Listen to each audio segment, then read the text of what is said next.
guys, welcome to my next mini movie review. Today's review is about Lake Placid Legacy. It's been a while since I've seen a Lake Placid movie, and when I saw that this was coming onto Sci-Fi, again, it was like kind of with Jeepers Creepers 3, it was like a last minute thing where I just happened to see it, and it was like, oh, it's coming on in like 2 hours, and I'm like, oh, okay, well, I'll tape that. So I set to tape that, and I'm getting ready to watch Lake Placid Legacy. I love the first one.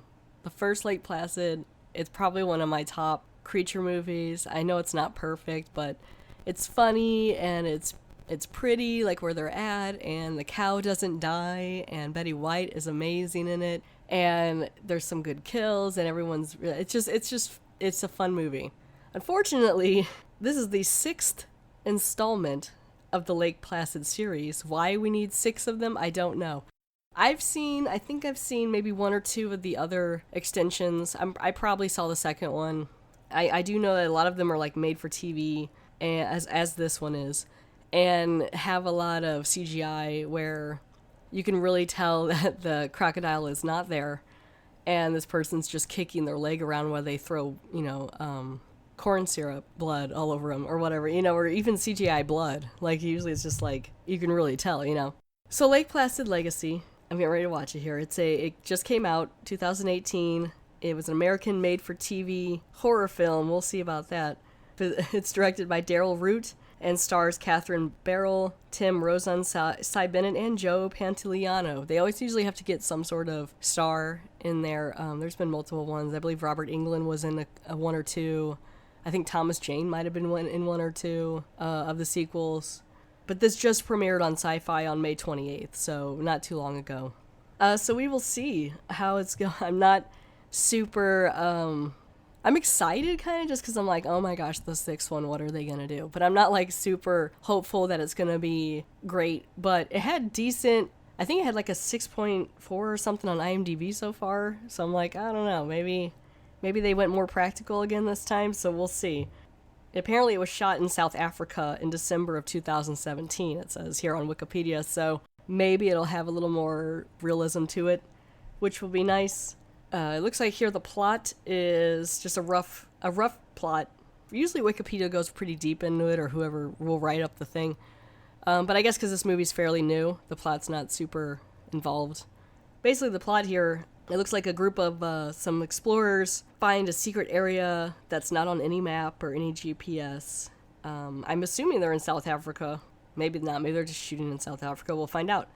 But when they get to this lake where it's in the secret area, they reach the center and they find this facility that has a large predator in it in the center of the lake. I don't know if it's on an island on the lake. We'll see.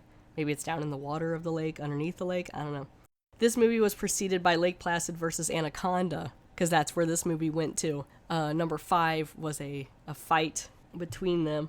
You know what? Let's find out real quick. I'm going to find out all the names here for this one. Okay, so we got Lake Placid 1. That came out in 1999 with it says a abnormally large saltwater crocodile. Again, great movie. I was also like 13 or something when that came out, so that's probably why I loved it too, because it was just really fun. I still enjoy watching it. It's fun for me. I believe I own it. It's a really good time. Or just put it on with friends. Good time. Then you got Lake Placid 2 that didn't even come out till 2007, so it was an 8-year gap. Then they're like, that was fun, let's do it again. So they did Lake Placid 3 in 2010. Lake Placid, the final chapter, which apparently is a lie, in 2012. Because in 2015 they made Lake Placid versus Anaconda. And then now they have Lake Placid Legacy, which is what I'm going to rewatch. So I'm going to go check that out and see how it is, and I'll come back and let you know. All right, let's do Lake Placid Legacy.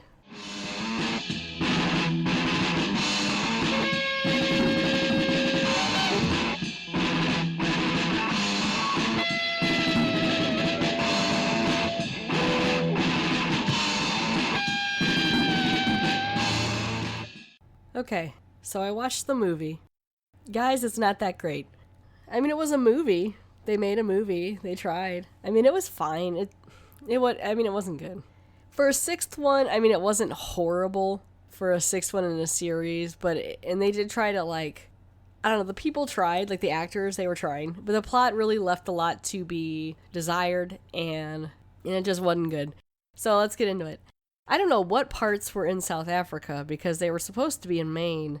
So I don't know what they shot in South Africa, whatever they were saying on Wikipedia in the first half of this that I mentioned. It looked like they were right back in Maine. It did look a lot like similar to the place that they were in the very first movie, but basically these people who they're not really explorers. They're more like civil rights, or like environmental activists. Or they go like online or they go to different places and kind of stir up different companies that are treating the environment wrong and like put them on blast anonymously to kind of get people's attention about what's going on. And so it's this group of men and women, and they just got done doing like a really big, like number 32 or something on their big stint of doing this stuff with companies, and they were mostly going to retire, and then they get this video from a like-minded individual that they kind of compete with, who had a tip about a research facility, I guess in Maine, that had shut down, or at least they thought it did, and there was like some government experiments, and it's always, some biopharmaceutical company doing things and trying to keep it hush-hush and making millions of dollars kind of things. I want to say they named the company, it was like Biopharmaco, and I'm like, all right, fine. I'm like, okay. So they take up this offer because they're supposed to maybe get $100,000 if they can get proof that this company existed. And they go and they break into, like they drive out to Maine and they break out into this facility. And I mean, the people were fine. Everyone had a little bit of a quip. One guy was a little too dramatic and like quick to just leave people behind. And then one woman was completely useless because she just lost it whenever things went bad. And then her sister is also in the same thing, so it was like this pair of sisters. And then the one sister who wasn't useless had a boyfriend who was also in the group, and it was just like, I mean, they were fine, and then they have these two people take them out there and stuff, and on a boat, like a little rubber dinghy thing with a motor on it. So they get out, and so after they break in through this fence, they have to go across the river to the middle of this lake. And there's like a small island in the middle of the lake kind of thing. So they get off at the dock there, and the one lady, she used to be like in the Marines, and then there's like a boat guy. And they said they'll give them like a half hour to look around because they don't want to be busted for like breaking and entering, and they're not supposed to be there. And so the people were like, okay, fine. So they go and they're looking for the guy who sent them the video that wanting them to meet him up there. And then they find this campsite and everything's all messed up. And so far you haven't really seen anything about the crocodile, but you've seen like, the campsite's all messed up and everyone's looking around, and they figure out what company, this Biopharmaco or whatever, that's been doing a lot of testing and had to like hide away from people. And apparently they have this like underground facility on this island with like a bunch of tunnels and stuff, and everyone's gone. And so it's supposedly shut down, but like right away I noticed, I don't know, it comes to play later. I'll make this quick, but it comes to play later. There's like a not a bulldozer, but like a claw. It's not like a backhoe, it's like a front hoe. And when they see it, like in this construction site area, it's completely, the claw part is like open. Like it's not double though, it's just like a single scooper. And the scooper is kind of like pushed up towards the air a little, like in a position that you wouldn't normally leave it if you were going to leave a construction site. And I'm like, why is that open? And then they like kind of showed it and make it seem like it looked like a crocodile foot, but then apparently it comes to play later. So basically they start finding like body parts and different signs of a struggle on a video that some stuff went wrong, and they want to get out of there. And so they run back to the dock, and by then I guess the crocodile's been onto him. He kills one of the boat guys. They all freak out because they know something's there. They end up having to rush back down through the tunnels. You get to see a little bit of the crocodile here. It's mostly, a lot of it's done in shadow or like in darkness. And it's not bad looking, but I mean, it's definitely CGI. You catch a couple glimpses of it, and it's not too bad, but like in some of the gore, it's not too bad either. One guy's up in a tree, half eaten. I don't know how he got way up there, but it was a neat scene. And then, stuff like that. So they're trying to get down to this tunnel and figure out a way out and get a hold of a radio, and they get split up. And other people die, and they keep seeing the crocodile, and it's really big. But like I said, you just keep seeing kind of bits and pieces. And this goes on for a while, and you find out about the company and that they just been doing research on animals and things like that. Eventually, they find the guy they were looking for. They thought maybe he was dead, And he is there with a guy named Henderson. That's the guy that's played by Joe Pantoliano, who also, in case you didn't realize, is tied with the Tales from the Crypt show. He was actually in Dig That Cat, He's Real Gone, which I think is, I believe is season 1, episode 3. He plays Ulrich the Undying, so that's kind of fun. But in this one, he plays the guy who kind of was tricking the other competition guy who got them there. He was kind of tricking them into bringing him there and documenting all of it. And I think what he was wanting to do was capture, or at least get some DNA off of this gator for the company, or off the crocodile for the company. And he's in and out for a couple minutes towards the end of the movie. He ends up dying. But, you know, they figure out what's going on and that it was kind of a setup. They shouldn't be there. And you finally get like a good front view of the gator when it's swimming through the water. And I look at the time, and really there's like 15 minutes left. And I'm like, okay. I see it swimming, and it's so bad. I even said out loud, I was like, oh no. It does not look good. He's swimming through, it's so bad. And I'm like, okay, fine. It's almost over. They do a lot of dark scenes again, which don't look too bad. The music at the end's kind of neat. It was a little creepy, like him kind of sneaking up and stuff on him. But basically, everyone dies. The pair of sisters get out. Boyfriend of the one sister sacrifices himself kind of in a dumb way. I don't know.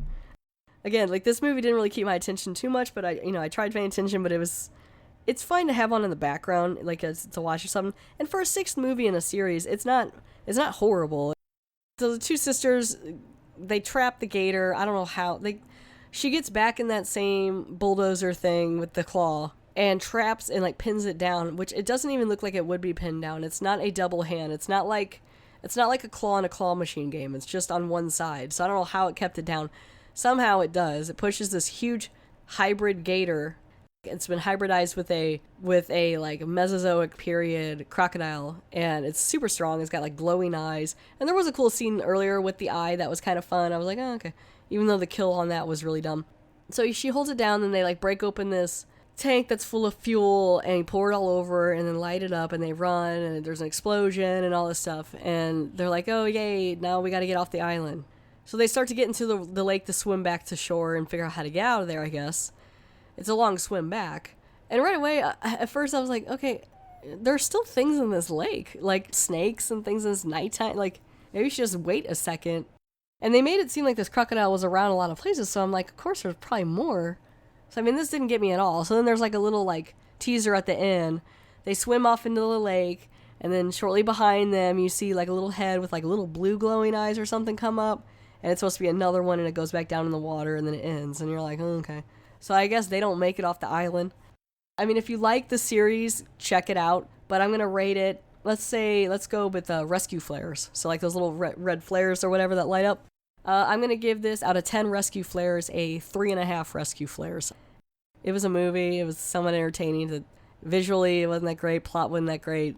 Pretty predictable. But I mean, for the 6th in the series, it was, if you're into the whole legacy of this 6-parter, then go ahead. But really, if you want to have fun, go watch the first one. So for Lake Placid Legacy, I give it 3.5 rescue flares out of 10.